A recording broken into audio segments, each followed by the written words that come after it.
With a lot of newer people coming to Rust and my channel, I have gotten a lot of comments about people not understanding what some of the things I say mean. So I thought it might be a good idea to dedicate a video to the normal terminology used in Rust building to clear up any confusion so that we can all better communicate with each other.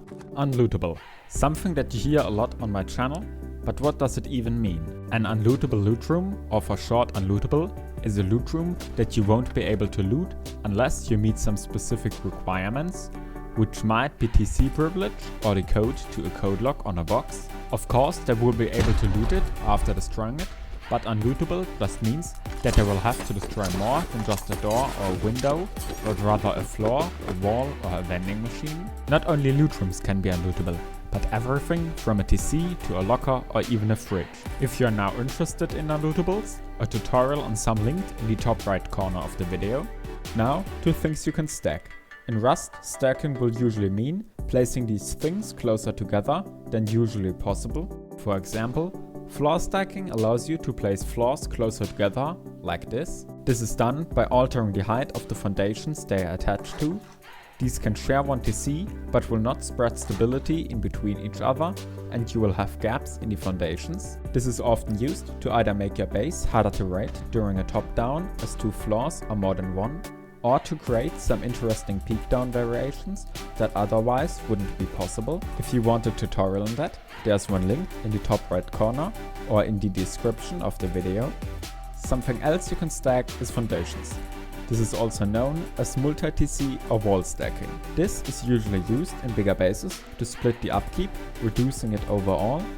It also allows for things like roof bunkers or to create internal peak downs. This is done by using the property of triangle and square foundations having different lengths, meaning that if you build out with one and come back with the other one, you'll create these little gaps in your foundations that will make them not connected, while still allowing you to treat the base as one unit. Link to a tutorial in the top right corner. Next is socket stacking. To understand this, we will first have to understand what a socket is. A socket is the part of a building block that you can attach another building block to. Each socket can only be occupied once. For example, the square foundation has 4 sockets on each of its sides, meaning that you can attach something like walls, roofs, half walls or other things to it. Socket stacking is again achieved through multi-TCing. As you know, multi-TCing will leave a gap, which is often a big problem. To fix this in floors, something that you can do is build out with a square frame like this and then a regular floor, bringing them so close together that they are in each other. This way you can occupy 2 sockets that otherwise would be way too close to each other to allow the placing of, for example, 2 walls. This concept is tuned down a lot compared to what used to be possible. Link to tutorial showing that in the top right corner of the video. Now, what is an external TC and what is the difference between an external TC and multi-TC? An external TC is a TC that is placed outside the privilege of your main TC.